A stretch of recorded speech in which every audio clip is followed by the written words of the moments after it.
21조 정도가 부실 우려가 있다라고 이제 나온 거죠. 굉장히 상황은 심각하다고 볼 수 있습니다. 네.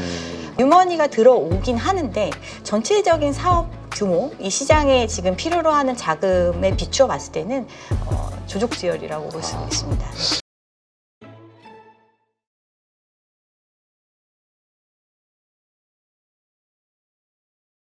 오늘 모신 분은 리얼아이 박은정 감정평가사님이십니다. 안녕하세요. 안녕하세요. 네, 오랜만에 뵙는데요. 네. 지금 부동산 시장 관련해서 요즘 아주 시끌벅적합니다. 지금 일단 부동산 PF와 관련해서 이제 여러 가지 이야기들이 나오는데 지금 위험 노출액이 21조 원에 육박한다는 이야기도 있는데 지금 상황이 어떻습니까? 일단은 이제 21조에 대한 수치적인 근거는 1차 사업성 평가를 했던 그 항목들 중에서 이제 21조 정도가 부실 우려로 이제 판단이 됐다라는 얘기고요. 전 금융권을 기준으로 하면 PF 익스포저는 한 216조 정도 됩니다. 근데 이 중에서 그러니까 이 규모는 PF성 대출을 다 포함한 규모로서 그러니까 토지 담보대출 뭐 이런 부분까지 다 포함했을 때 216조 원 정도가 PF에 관련된 이제 엮여 있는 대출인데 이 중에서 연체가 됐거나 네. 또는 이제 연체를 좀 유예시켜 줬거나 또 만기 연장을 여러 차례 해서 본 사업으로 넘어가지 못하고 있는 그런 사업장들, 이런 사업장들 규모만 했을 때 한 33조 정도 돼요. 네. 그러니까 전체 중에서 일부를 이제 대상으로 점검을 해봤더니 그 중에 이제 21조 원 정도가 이제 부실 우려 상태로 이제 간 거거든요. 그러면 이 부실 우려 사업장으로 이제 분류가 되면 대손 충당금을 이제 75% 정도, 대출액의 75% 정도를 쌓게 되어 있어요. 금융기관이. 그렇죠. 네. 금융기관이. 그러면 일단은 전체적인 시장의 전체적인 PF 시장을 전부 다 점검했다라고 볼 수는 없고 그 중에서 이제 문제가 될 수 있는 것들만 점검을 했을 때 34조 중에서 21조 정도가 부실 우려가 있다라고 이제 나온 거니까 굉장히 상황은 심각하다고 볼 수 있습니다. 네. PF 사업 지금 여기에 잡히지 않은 것들 중에서는 그럼 2회 정도 연장한 것들 또는 이자를 이제 후치 형태로 몇 번에 지나고 난 다음에 주는 경우 또는 대환 대출을 통해서 사업의 어떤 주체를 옮긴 경우 뭐 이런 것들은 다 이제 빠져 있는 거잖아요. 그렇기 때문에 지금 발표된 것보다는 조금 더 심각한 상황이 아닐까 이렇게 생각이 되고요.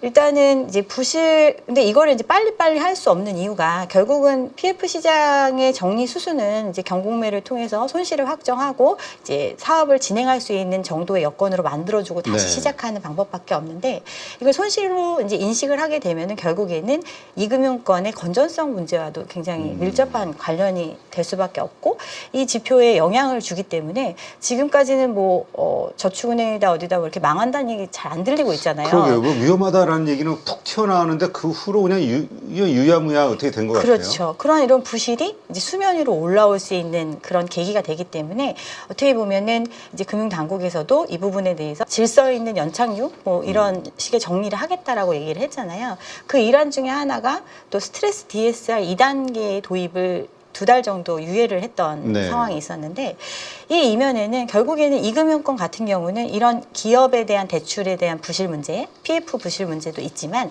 또 가계나 이런 쪽의 연체 부분도 굉장히 많이 늘어나고 있거든요. 즉 지금 현 상황이 건전성의 지표를 계속 유지해주기에 조금 어려울 수도 있는 상황이기 때문에 이런 부분들에 또 이제 스트레스 DSR 2단계가 도입이 되면 이금융권에도 확대되는 상태다 보니까 이런 것들을 조금 그때 발표할 때도 그 얘기를 했거든요. PF 시장 의 안정을 위해서 조금 유예한다 이런 내용들이 포함됐었던 것처럼 이런 부분들을 조금은 순차적으로 조금은 충격이 덜하게끔 하기 위해서 이런 유예 조치를 했었지 않나 이렇게 생각이 됩니다. 네. 지금 요즘 나오는 뉴스 보니까 진짜 저축은행 이전에도 그런 문제가 좀 불거졌습니다만 이제 다시 불거진다는 것은 이제 더 이상 어떻게 뭐 막을 수 없을 정도로 이게 더 위험해졌다 이렇게 봐야 되는 겁니까? 지금 저축은행에서는 사실은 이제 금리가 이제 내려가는 시즌이 오기 시작을 했는데, 네. 그러면은 이제 또 부동산 시장도 다시 화랑이 됐다 뭐 이런 얘기도 들리잖아요. 그렇죠. 그런 걸 바탕으로 봤을 때는 이제 이자를 꼬박꼬박 낼 수 있는 사람들이 좀 늘어나야 되는 건데, 실질적으로는 이제 연체율이 계속 증가하고 있고, 전년 대비해서 더 그 늘어나는 속도라든가 이런 부분들이 기하급수적으로 늘어나고 있기 때문에 또 적자 폭도 굉장히 확대가 됐잖아요. 그러니까 상황이 나아졌다라기보다는 어떻게 보면 시간을 좀 연장해 오고 또 어떤 금리 인하가 돼서 또는 시장이 화랑이 돼서 이 시기가 극복될 수 있지 않을까 이런 기대감으로 좀 끌어왔던 시장이라고 저는 생각을 합니다. 네. 지금 그렇다면 어떻습니까? 이 부동산 PF 이 문제를 해결하기 위해서 새로운 어떤 자금들이 들어올 수 있는 지금 여건은 돼 있나요? 일단은 이제 자금이 있는 사람들에게는 굉장히 기회가 되는 시장이 될 수 있잖아요. 기존에 이제 PF 시장의 문제라고 보면 결국에는 이 사업이 끝까지 완성되기 전까지 그 비용을 감당할 수 있고 그리고 나서 나중에 합리적인 수준으로 시장에서 받아들일 수 있는 가격 수준으로 매각을 해서 이익을 볼 수 있는 구조. 이게 결국에는 PF 사업의 완성이라고 볼 수 있는데 현재는 토지의 매입 자체도 그 최초 비용 투입 자체가 부동산 시장의 화랑에 기대서 그거를 기초해서 높은 가격을 주고 땅을 매입한 네. 형태거든요. 그러면 이 자금을 그러면 자본력이 있는 사람이 매입을 했다면 시장의 상황이 조금 달라지고 난 다음에 사업을 진행해도 되는 어떤 시간적인 연장을 할 수가 있었는데 대부분 우리나라 PF 이제 초기의 단계에는 자기 자본 비율이 뭐 5에서 10%밖에 안 들어가는 형태로 들어가 있다 보니까 고금리의 상황을 견디지를 못한 물건들이 많고 그런 물건들은 결국에는 연장을 해주고 좀 유예 조치를 하더라도 못 견디는 물건들이 나오잖아요. 그런 것들이 이제 시장에 나오는데 이거에 대해서 충분히 자금력이 있는 사람들이 보기에는 그런 매력적인 가격으로 접근할 수 있고 그런 부분에 있어서 일부 이제 유입이 되고 실제 뭐 강남권에 있는 좀 우량한 사이트 좋은데 이런 데는 이제 매각이 되는 형태로 지금 상황이 흘러가고 있거든요. 네. 그런데 뉴머니가 들어오긴 하는데 전체적인 사업 규모, 이 시장에 지금 필요로 하는 자금에 비추어 봤을 때는 조족지열이라고 볼 수 있습니다. 네. 그러게요. 지금 나오는 신문 기사들 보니까 이 부동산 PF 위기의 이 본질 해가지고 얘기하는 게 자기 돈 30억으로 1,000억짜리 사업하는 이게 이 구조가 이게 상당히 문제가 있다. 그렇죠. 일단은 사업을 하려면 기본적으로 자기 자본이 들어간다는 거, 그 얘기는 금융 비용에 대한 세이브가 가능하다는 그렇죠. 거고 시장의 어떤 금리 변화에 있어서도 조금은 자유로울 수 있는 건데 현재는 극대화된 레버리지를 활용해 가지고 사업을 진행하는 구조다 보니까 이제 지금과 같이 어떤 긴축의 시기를 겪을 때는 이제 견디기가 힘든 거죠.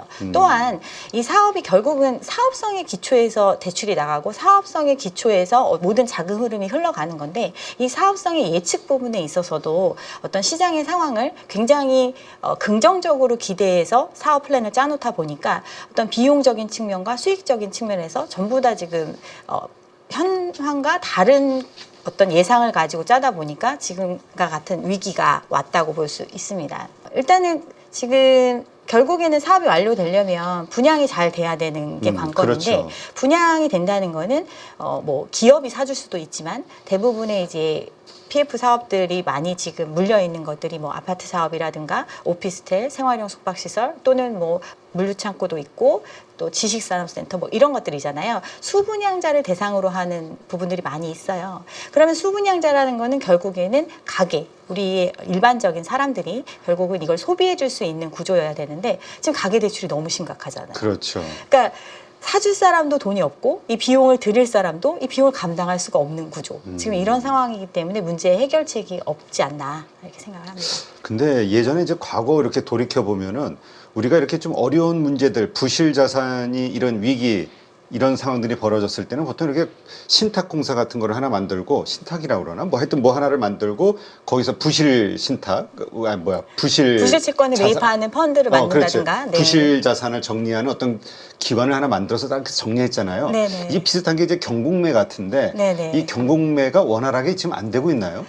그러니까 이제 캠코나 이런 데서 이제 많은 국가가 이제 투입을 해서 어떤 이런 부실 채권을 정리하는 데 이제 도움을 주고 있는 상태인데 결국은 경공매에 들어간다는 거는 현재의 PF 수지를 짰던 이 사업성을 포기하고 손실을 확정짓는 것이 경공매의 절차잖아요. 그렇죠. 확 떨어지겠죠. 그렇죠. 그러면 그 사업에 돈을 빌려준 주체가 하나가 아니거든요. 보통은 선순위로 빌려준 기관이 있을 거고 그 다음에 조금 더 높은 이자를 기대하면서 중순위, 후순위로 들어온 업체들이 있는데 지금 현재 사업에서 뭐 50% 까져도 1순위 같은 경우는 손실이 없어요. 그러니까 그렇죠. 이런 입장에 있는 이제 대형 금융기관 같은 경우는 빨리 정리를 하자 이렇게 하는 상태고 그 이제 후순위, 중순위에 있는 경우는 이게 손실의 폭이 어느 정도이냐에 따라서 본인들이 감당할 수 있는 수준만큼만 손실을 떠안거나 또는 손실이 없거나 뭐 이렇게 정리가 될 수 있으니까 이런 이해관계의 조율이 과정이 좀 오래 걸리는 게 있고 또 하나는 이게 결국에는 물건의 규모가 굉장히 크잖아요. 그렇죠. 물건의 규모가 크다는 거는 일반적인 개인이 사기는 굉장히 어려운 물건이에요. 그렇죠. 사업장 단위니까. 그렇죠. 그렇기 때문에 이제 기업과 기업 간에 이런 어떻게 보면 거의 매수자를 세팅이 되는 경우에만 이제 경공매가 거의 종료되는 형태 이런 식으로 가다 보니까 시간적인 부분이 조금 일반적인 경우보다 많이 소요되고 있는 것 같습니다. 네. 우리가 그때 IMF라든가 이런 위기 상황, 그 뭐 2008년 금융위기 때나 이런 때는 그 채권이 있는 쪽도 그렇고 이게 서로 아이고 몇 푼이라도 건지자 해가지고 이게 빠르게 진행이 됐었던 것 같은데 지금은 아직 그런 상황은 아닌가 봐요. 최대한 내가 그 확보하고자 하는 노력을 하는 것 같아요. 이유는 이제 금리 인하에 대한 기대감이 굉장히 크기 때문에 피벗이 이루어진다는 얘기가 벌써 작년부터 했었기 때문에 그렇죠. 이제 금리 인하가 되면 사람들이 돈을 또 많이 빌려서 쓸 수 있고 그렇게 되면 부동산 시장이 활성화가 되고 그러면 우리가 계획했던 사업성을 거둘 수 있지 않을까 그런 기대감이 있었기 때문에 최대한 이제 미뤄왔기 때문에 지금과 같이 좀 정리 절차가 좀 늦게 이루어지지 않는가 싶습니다. 근데 그런 측면에서 보면 뭐 최근에 뭐 거래량이 급증했다, 가격이 막 상승하고 있다, 정고점 근처까지 가고 있다 이런 뉴스들이 계속 나왔잖아요. 그렇다고 하면은 그 부동산 매수 심리는 다시 살아났다고 보고 이쪽 사업성 평가를 다시 받고 뭔가 또 프로젝트가 성공할 만한 어떤 여건이 만들어졌다 이렇게 판단할 수도 있지 않나요? 근데 그렇게 되려면 어쨌든 지금 갖고 있는 자금을 투여를 할 수 있는 결정을 해야 되는데 지금 현재까지 우리가 이제 부채 얘기를 계속 하는 이유가 대출의 한계 상황이라는 표현을 저는 많이 쓰는데 뭐 기업 대출 부분도 GDP 대비해서 110%가 넘어가고 가계 대출 부분도 사실은 가계 부채 부분도 GDP 대비해서 100%가 넘어가는 상태 또 코로나를 겪으면서 또 지금과 같이 부동산 시장이나 금융 시장의 위기가 오지 않게 선제적으로 대응하기 위해서 정부가 또 많은 빚을 진 부분 이런 부분들 때문에 어떤 이제 움직일 수 있는 룸이 굉장히 적어진 상태거든요. 네. 그러다 보니까 이게 이제 지금 가계대출이 막힌 것도 사실은 은행 입장에서는 금융기관은 지금 1금융권 같은 경우는 최대 호황을 거둘 정도로 지금 이익이 그렇죠. 좋은 편임에도 불구하고 지금 대출이 다 막혔거든요. 이유는 이 가계대출에 대한 부분이 어떤 목표치보다 훨씬 높은 수준으로 이미 대출이 나가 있고 또 이 건전성 지표를 판단하는 데 있어서 그 규모별로 어떤 차지하는 비중들이 다르기 때문에 이런 부분들을 반영했을 때 지금 대출을 해줄 수 있는 여력이 없는 부분도 시장에 영향을 주고 있지 않나 이렇게 생각합니다. 네, 네. 그렇군요. 지금 그렇다면 부동산 시장은 어떤 상황입니까? 계속 오른다라는 뉴스, 그러다 최근에 다시 들어오니까 뭐 거래량이 좀 감하고 있다. 아니 뭐 이런 뉴스가 또 나오긴 하던데. 일단은 부동산 시장이 왜 지금 다시 달아올랐나를 생각을 해보면 결국에는 우리가 이제 사줄 사람도 돈이 있어야 되고 파는 사람도 돈이 필요한 상황인데 이 돈을 구할 수가 없었기 때문에 시장이 멈췄던 거거든요.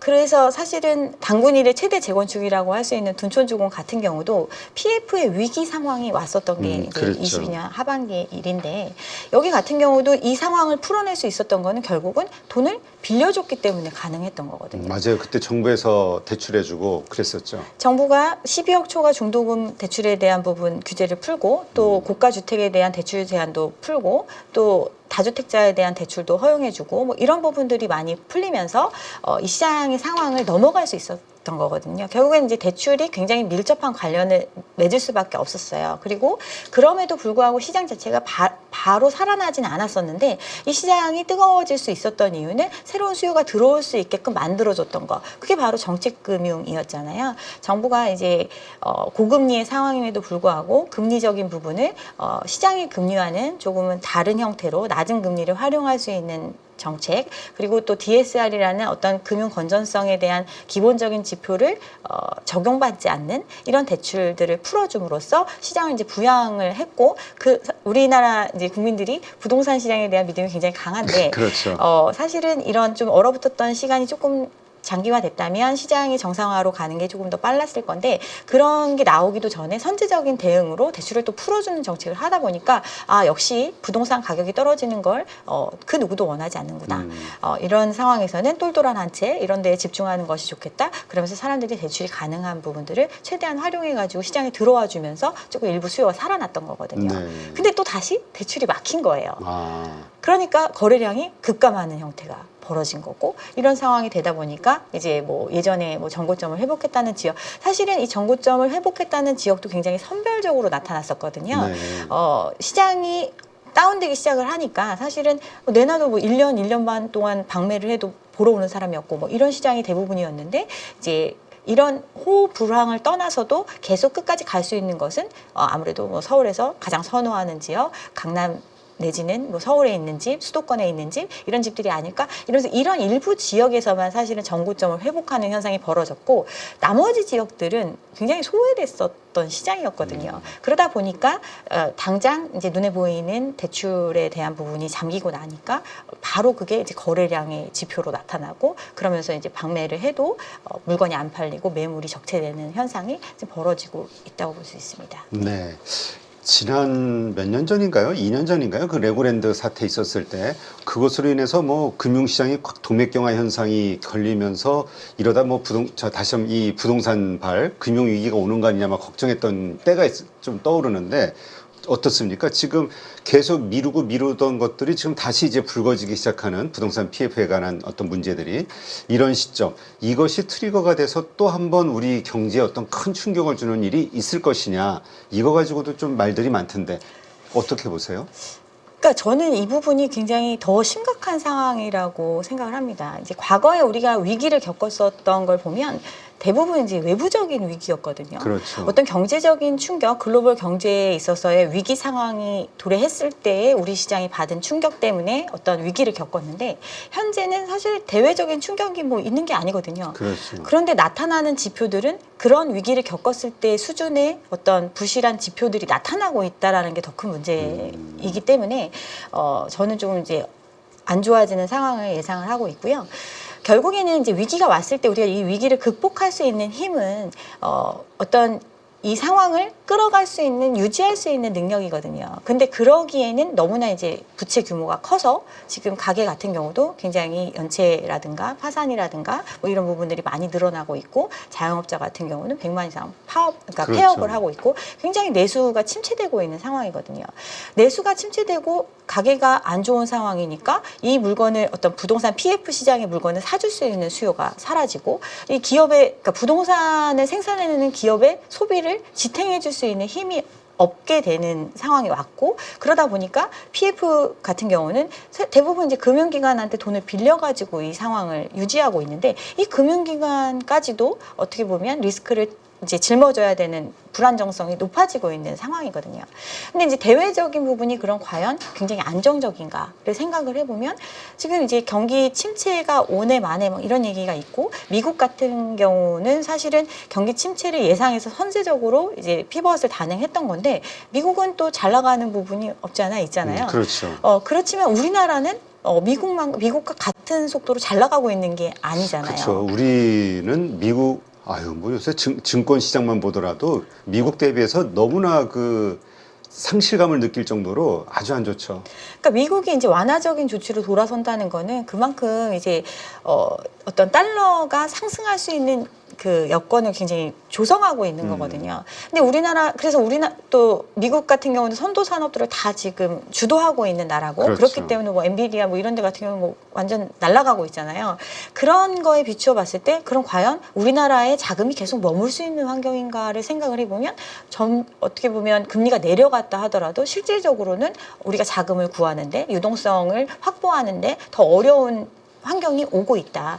그리고 물가적인 측면 이런 부분도 사실은 이제 인플레가 조금 잦아든다고 판단을 했기 때문에 금리를 내리는 조치를 했고 뭐 이랬었는데 지금 뭐 다시 인플레에 대한 우려가 커지고 있는 상황이잖아요. 그러니까 대외적인 부분에 있어서도 결코 좋은 환경은 아니다. 과거보다 더 나아질 수 있는 환경이라기보다는 좀 더 위기의 신호들이 많이 나오고 있는 환경이다 보니까 좀 많이 걱정이 됩니다. 아, 그렇다면 그 진짜 말씀대로 지금 그러니까 우리가 2008년이나 그런 대외적인 충격 없이도 우리 자체 한국 경제 스스로의 문제로 지금 그때의 어떤 그 위기 지표들이 좀 올라오고 있다는 거잖아요. 그렇죠. 그렇다면 지금 이제 지난번에도 한 0.25 금리 인하했습니다만 금리 인하를 추가적으로 하게 됐을 때 이러한 문제들을 좀 확 낮출 수 있을까요? 그러니까 금리 인하를 하는 이유가 결국에는 어떤 사람들이 어떤 자금을 마련해가지고 조금 더 뭔가 생산적인 활동을 할 수 있게끔 해주기 위해서 금리 인하를 해서 경기를 좀 활성화시키려고 하는 거잖아요. 그렇죠. 근데 이제 우리나라 같은 경우는 금리 인하를 했을 때 지금 사람들이 기대하고 있는 거는 이걸 갖고 부동산이라는 자산을 투자해가지고 뭔가 돈을 벌겠다. 이런 기대감으로 사실은 자금이 많이 이제 쏠리는 현상이 벌어지고 있는데 지금 그 부분이 너무나 이제 문제가 되기 때문에 이걸 지금 풀지도 못하는 상황이 된 거잖아요. 그러면 과연 금리를 많이 내릴 수가 있을까? 네. 이런 부분이 있고 이것보다 더 큰 문제는 결국에는 환율적인 측면이 저는 크다고 생각을 합니다. 그러니까 사실은 이제 미국과 기준금리 격차가 2%포인트 이상 차이가 났음에도 불구하고 뭐 환율 시장이 그래도 안정적인 모습을 보였으니까 미국이 금리를 내렸으니까 우리는 이제 2%가 아니라 1.75 이 정도 격차 또 조금 그 격차를 계속 유지하고 가더라도 큰 문제 없을 것이다. 이렇게 생각하시는 분들이 있는데 이 부분에 있어서 하는 총재가 이번에 국감에서도 얘기를 했다시피 이 부분이 굉장히 민감하게 작용할 수 있다라고 얘기를 하잖아요. 지금 아무 문제 없다고 하지만 사실은 코로나 이전과 현재의 어떤 환율 상태를 보면 거의 20% 30% 가까이 올라간 상태거든요. 그렇죠. 그 얘기는 이 시장 자체가 굉장히 그리고 이 환율이 올라가는 상황에서도 정부가 어떤 조치를 안 했던 게 아니에요. 환율 안정화를 위해서 뭐 국민연금도 끌어다 쓰고 온갖 방법을 통해서 환율 안정화 정책을 했음에도 불구하고 지금 20% 30% 올라가는 상황이거든요. 그런데 지금 이제 미국에서 인플레에 대한 우려 뭐 이런 부분 또 금리 인하에 대한 속도 조절이 있을 것이다 이런 예측이 나오다 보니까 다시 환율이 뭐 20일 만에 뭐 60원, 70원씩 올라가는 거의 1,400원 육박하게 이렇게 올라가는 현상이 벌어지는 걸 보면 굉장히 불안정한 시장이고 이런 시장에서 그러면 어떤 수출이나 이런 거에 많이 비중을 차지하고 있는 우리나라에서 과연 안전할 수 있을까? 계속 잘 나갈 수 있을까? 이런 것들을 생각하면은 좀 걱정이 되죠. 그래서 최근에 다시 상승한다라는 그 이야기들이 뉴스로 막 나오기 시작했을 때 또다시 영끌하신 30대, 40대 젊은 분들 이런 것들에 대해서 또 걱정하시는 분들이 많이 있긴 하더라고요.